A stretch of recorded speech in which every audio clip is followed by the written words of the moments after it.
Amy Lynn Bradley was a happy 23-year-old woman on vacation with her family in March 1998. They were on a big, fancy boat called Rhapsody of the Seas, which was sailing on the wide, beautiful Caribbean Sea. Amy and her family were excited to enjoy their trip on the water, visiting different places and having fun together. One early morning, while the ship was moving near an island called Curaçao, something strange and sad happened. Amy disappeared. Just half an hour before she went missing, she was on the boat's balcony with her dad, Ron, enjoying the peaceful dark sea. But when her dad checked on her a bit later, Amy was nowhere to be found. Everybody on the ship started looking for her. They searched all the rooms and all the possible places she could be hiding, but they found no sign of Amy. The big blue ocean didn't give any clues, and the ship, with its many rooms and corridors, kept its secret. People wondered what could have happened to Amy. Some thought maybe she fell into the sea by accident, while others thought someone might have taken her away for bad reasons. There were even people who said they saw Amy on the island of Curaçao, looking scared and with strangers who didn't seem kind. Amy's family chased every little clue, trying to find her, looking in every dark corner of every island they could reach.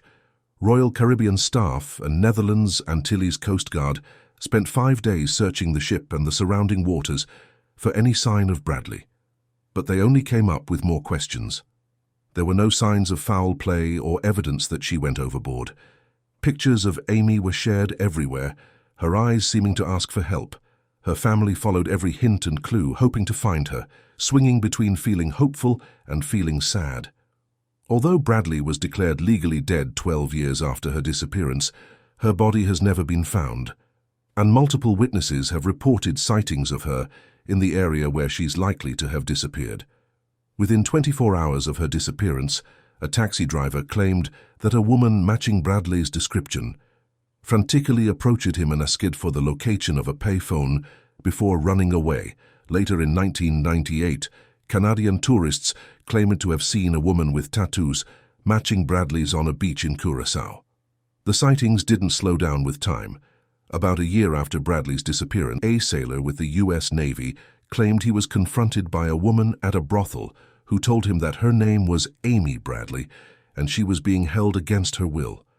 Rather than report the incident, he sat on the information because he was worried about facing disciplinary action for visiting the brothel. In 2005, a witness claimed she saw Bradley in a department store restroom. The shopper reported that the woman was followed into the bathroom by 3 men who threatened her before leaving her in the bathroom by herself. The woman then approached the witness and told her she was named Amy and from Virginia. But before she could give any more information, the men returned and dragged her out of the bathroom.